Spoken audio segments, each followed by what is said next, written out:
आज हम transistor configuration देखेंगे, कॉमन कलेक्टर कॉन्फ़िगरेशन। इससे पहले हमने कॉमन बेस और कॉमन एमिटर कॉन्फ़िगरेशन देखा हुआ है और साथ साथ बीजेटी का बेसिक्स भी देखा हुआ है, जिसको आप ऊपर राइट कॉर्नर पे सजेशंस में देख सकते हैं अगर आपने अभी तक नहीं देखा हो। अब स्टार्ट करेंगे हम कॉमन कलेक्टर कॉन्फ़िगरेशन। जैसा कि नाम से लग रहा है, कॉमन कलेक्टर कॉन्फ़िगरेशन में कलेक्टर टर्मिनल कॉमन होता है इस कॉन्फ़िगरेशन में, और बेस टर्मिनल इनपुट टर्मिनल की तरह यूज होता है, और बचा terminal it means emitter terminal ये आउटपुट टर्मिनल की तरह यूज होता है। तो इनपुट हम किसके बीच देंगे? कॉमन है कलेक्टर और बेस है इनपुट, सो बेस और कलेक्टर के बीच इनपुट देंगे और एमिटर और कलेक्टर के बीच आउटपुट लेंगे। और इस तरीके के ट्रांजिस्टर को या इस तरीके का कॉन्फ़िगरेशन को हम जनरली वोल्टेज बफर की तरह यूज करते हैं। तो वोल्टेज बफर, जैसा कि हमने करंट बफर देखा था, वोल्टेज बफर का भी सेम काम है, सेम वोल्टेज को हाई इनपुट इम्पीडेंस से लो इनपुट इम्पीडेंस में ट्रांसफर करना। So this is the circuit of common collector configuration. यहाँ पर आप देख सकते हैं कलेक्टर टर्मिनल कॉमन है between input and output side. Input side को हमने फॉरवर्ड बायस करने के लिए VBC बैटरी यूज की हुई है, और यहाँ इनपुट करंट IB है, और इसके साथ साथ करंट IE है, और यहाँ पर आउटपुट साइड में बैटरी VEC से आउटपुट साइड को हमने रिवर्स बायस किया हुआ है to operate this transistor in active region. So यहाँ पर हमने जो ट्रांजिस्टर लिया हुआ है NPN ट्रांजिस्टर है, इसका सिंबल आप देख सकते हैं, ये एमिटर टर्मिनल है, ये कलेक्टर है, बेस टर्मिनल। तो इस तरीके के कॉन्फ़िगरेशन में इनपुट इम्पीडेंस हाई होता है और आउटपुट इम्पीडेंस लो होता है। सो इस वजह से इसको वोल्टेज बफर की तरह भी यूज करते हैं हम।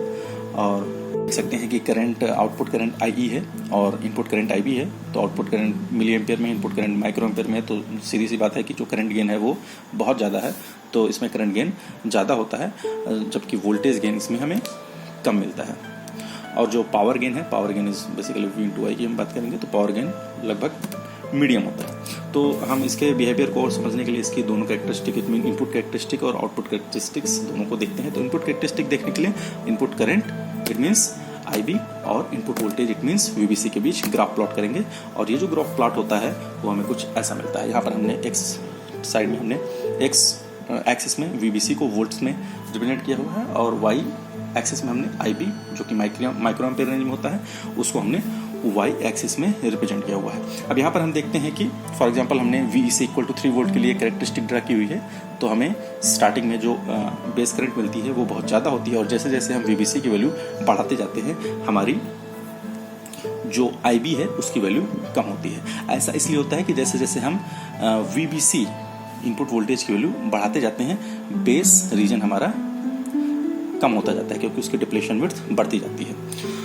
और इसी तरीके से VEC की वैल्यू 5 वोल्ट हमने कर दिया फॉर एग्जांपल। VEC क्या है? आउटपुट साइड का वोल्टेज। तो अलग अलग आउटपुट साइड पर के वोल्टेज पर हमने ये कैरेक्टरिस्टिक ड्रा की हुई है। पहला 3 वोल्ट पर है, 5 वोल्ट पर। तो जैसे कि हम 5 वोल्ट पर देख रहे हैं, तो VEC इक्वल टू 5 वोल्ट के लिए IB की वैल्यू ज़्यादा है। तो ऐसा इसलिए ज़्यादा है क्योंकि जब हम VEC बढ़ाते हैं तो हमारा जो इनपुट करंट है वो ज़्यादा होता है, तो IE ज़्यादा होगा तो IB भी ज़्यादा होगा।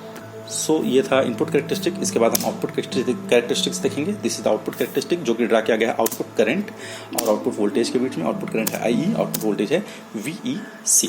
तो यहाँ पर आप देख सकते हैं ये जो इसकी कैरेक्टरिस्टिक है, ये this is somewhat equal to the characteristic of common emitter configuration. So यहाँ पर हमने इनपुट वोल्टेज को X एक्सिस में VEC को और आउटपुट करंट को Y एक्सिस में हमने रिप्रेजेंट किया हुआ है, और अलग अलग IB पर कांस्टेंट IB की पर हमने VEC को वेरी करा के IE की वैल्यू को VEC के करस्पॉन्डिंग ड्रा किया हुआ है। तो इससे हमें डिफरेंट कैरेक्टरिस्टिक अलग अलग IB के लिए हमें ड्रा की हुई है, which is same as the characteristic of common emitter configuration. Now we will see the transistor parameters. This is first one is the dynamic input resistance. तो इनपुट साइड के वोल्टेज में change with respect to the to the corresponding change in the input current, it means base current, while keeping VEC constant. तो RI is change in input voltage, it means VBC, और change in input current, it means IB, उसका ratio होता है, जबकि VEC it means output side का voltage constant हो। तो इसकी वैल्यू बहुत ही ज़्यादा होती है, हाई होती है। डायनेमिक आउटपुट रेजिस्टेंस हम देखेंगे, इट मीन्स आउटपुट साइड के वोल्टेज में चेंज और उसके करस्पॉन्डिंग आउटपुट साइड के करंट में चेंज, और जबकि कांस्टेंट हो IB की वैल्यू, तो इसकी वैल्यू लो होती है। अब हम बात करेंगे करंट गेन की। करंट गेन क्या होता है? Output current upon input current. Output current क्या होता है कॉमन कलेक्टर कॉन्फ़िगरेशन में? कॉमन कलेक्टर कॉन्फ़िगरेशन में आउटपुट करंट होता है IE और इनपुट करंट होता है IB। तो IE और IB के रेशियो को करंट गेन कहते हैं कॉमन कलेक्टर कॉन्फ़िगरेशन में, और इसको गामा से रिप्रेजेंट करते हैं। तो गामा की वैल्यू बहुत ही ज़्यादा होती है, क्यों? क्योंकि IB की वैल्यू बहुत ही कम होती है और IE की वैल्यू ज़्यादा होती है। तो IE मिली एम्पियर में है, नीचे माइक्रो एम्पियर में है, तो गामा की वैल्यू बहुत ज़्यादा होगी। अब हम देखते हैं कॉमन बेस, कॉमन एमिटर और कॉमन कलेक्टर कॉन्फ़िगरेशन के कंपैरिजन को। तो यहाँ पर एक टेबल में कंपैरिजन दिखाया गया है डिफरेंट पैरामीटर्स में। यहाँ पर these are the different parameters, see common base, common emitter, common collector. तो यहाँ पर हम देखेंगे जो वोल्टेज गेन होता है कॉमन बेस कॉन्फ़िगरेशन का वो बहुत ही ज़्यादा होता है, हाई, लगभग 150, जबकि कॉमन एमिटर कॉन्फ़िगरेशन का कॉमन बेस के रिस्पेक्ट में और ज़्यादा होता है, ये होता है लगभग 500, और common collector configuration less than 1 होता है। तो जैसा कि हमने देखा था कि कॉमन कलेक्टर कॉन्फ़िगरेशन को वोल्टेज बफर की तरह भी इसलिए यूज करते हैं।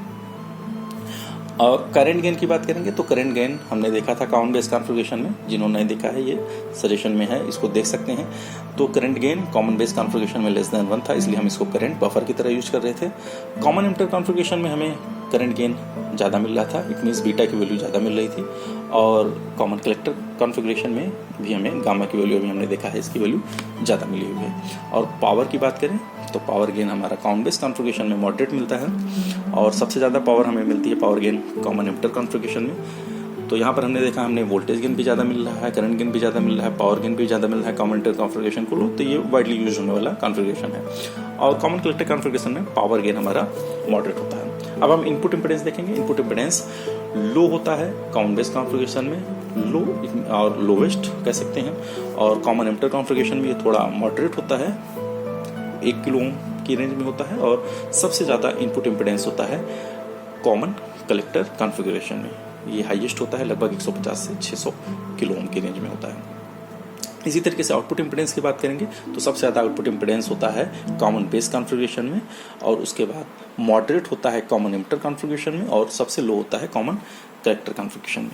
यहाँ पर एक टर्म है फेज इन्वर्जन। फेज इन्वर्जन मतलब आउटपुट करंट का फेज और इनपुट करंट के फेज में इन्वर्जन, इट मीन्स दोनों 180 डिग्री आउट ऑफ फेज हैं। तो common base, common emitter, common collector में सिर्फ एक ही है कॉमन एमिटर कॉन्फ़िगरेशन, जिसमें आउटपुट जो सिग्नल मिलता है that is 180 degree phase shifted, 180 degree का फेज शिफ्ट होता है with respect to the input signal. तो ये इसको अगर हम देखेंगे, आगे डिस्कस करेंगे, तो हमें बस ये ध्यान रखना है कि कॉमन एमिटर कॉन्फ़िगरेशन एक ऐसा है कॉन्फ़िगरेशन जिसमें 180 डिग्री का फेज शिफ्ट देता है जो आउटपुट साइड पर। टेम्परेचर स्टेबिलिटी की बात करते हैं तो कॉमन बेस की टेम्परेचर स्टेबिलिटी बहुत ज़्यादा होती है और बाकी दो की तुलना में। तो यहाँ पर बाकी कॉमन एमिटर, कॉमन कलेक्टर में टेम्परेचर स्टेबिलिटी अचीव करने के लिए हम एक्सटर्नल बायसिंग मेथड्स का यूज करते हैं। अब हम लास्टली एप्लीकेशंस की बात करते हैं तो हाई फ्रिक्वेंसी एप्लीकेशंस में यूज होते हैं common base configuration, audio frequency applications में यूज होते हैं कॉमन एमिटर कॉन्फ़िगरेशन, और common collector configurations impedance matching use किए जाते हैं। wikipedia.org and physics and radioelectronics.com, you may refer to these websites. The content of these websites are very good.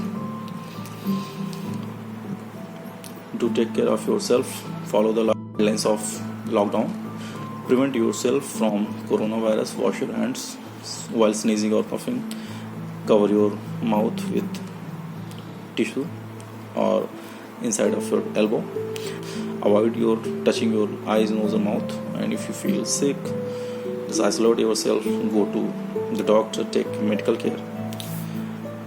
So with this we are at the end of lecture. Thank you.